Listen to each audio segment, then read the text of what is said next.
ഉദ്യോഗഭരിതമാണ് കോടതി പരിസരം.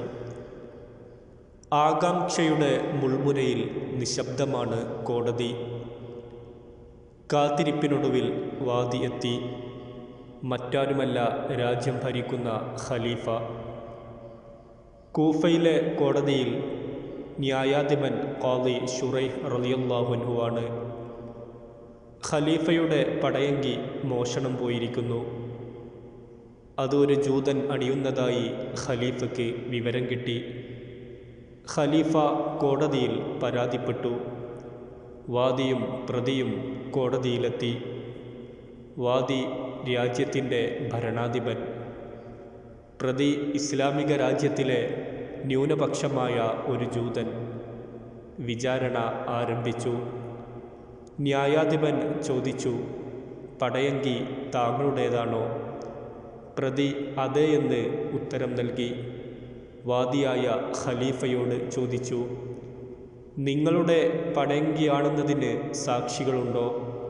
ഉണ്ട്, എൻ്റെ മകൻ ഹസൻ, പിന്നെ എൻ്റെ സേവകനും. കോടതി, പറ്റില്ല. ഒന്ന് താങ്കളുടെ മകൻ, മറ്റൊരാൾ സേവകൻ. ഇവർ സാക്ഷിയായത് ഈ കോടതി പരിഗണിക്കുന്നില്ല.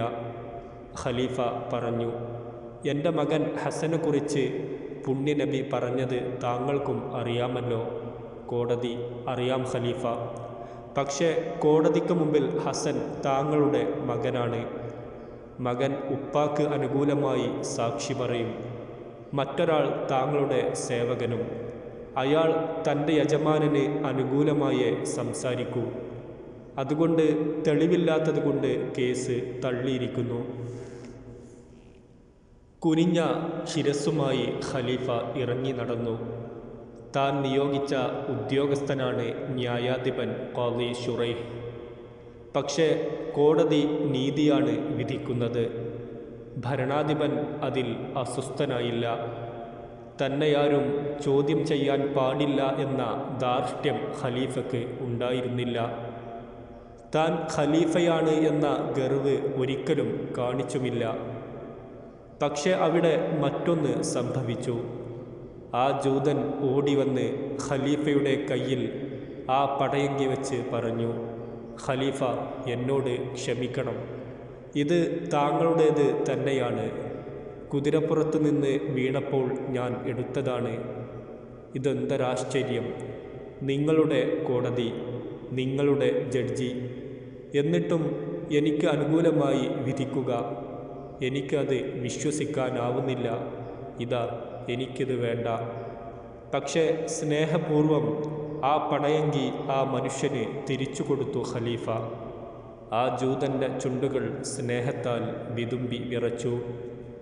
കണ്ണുകളിൽ അശ്രുകണങ്ങൾ തുള്ളിത്തുളുമ്പിയൊഴുകി. ഖലീഫയുടെ കൈകൾ ചേർത്ത് പിടിച്ചു ആ ജൂതൻ. പിന്നെയാ അധരപുടങ്ങൾ മൊഴിഞ്ഞു, അഷ്ഹദു അല്ലാ ഇലാഹ ഇല്ലല്ലാഹ് വ അഷ്ഹദു അന്ന മുഹമ്മദ് റസൂലുള്ളാഹ്. പക്ഷപാതിത്വങ്ങൾക്കെതിരായ വിധികളുടെ പ്രായോഗികതയ്ക്ക് മുന്നിൽ ആ മനുഷ്യൻ നീതിയുടെ ഭാഗമാവുകയായിരുന്നു. പ്രവാചക പൗത്രൻ ഹസൻ റളിയല്ലാഹുവിന്റെ സ്ഥാനവും സാക്ഷ്യ യോഗ്യതയും ഖാദി ശുറൈഹിന് അറിയാത്തത് കൊണ്ടല്ല. പക്ഷേ അത് ആ ജൂതന് കൂടി അംഗീകരിക്കാൻ കഴിയണമല്ലോ. നീതിയുടെ സത്യത്തോടുള്ള പ്രതിബദ്ധത നീതിപീഠം ഉറപ്പുവരുത്തുകയായിരുന്നു. നീതിയുടെ നിലനിൽപ്പിൽ മനുഷ്യർ തുല്യരാണെന്ന ബോധം സ്വന്തം ആദർശത്തിൻ്റെയും ജീവിത സങ്കല്പത്തിൻ്റെയും അവിഭാജ്യ ഭാഗമാക്കിയ ഒരു സമൂഹത്തിന് മാത്രമേ പരിവർത്തനങ്ങൾക്ക് നേതൃത്വം കൊടുക്കാനാകൂ.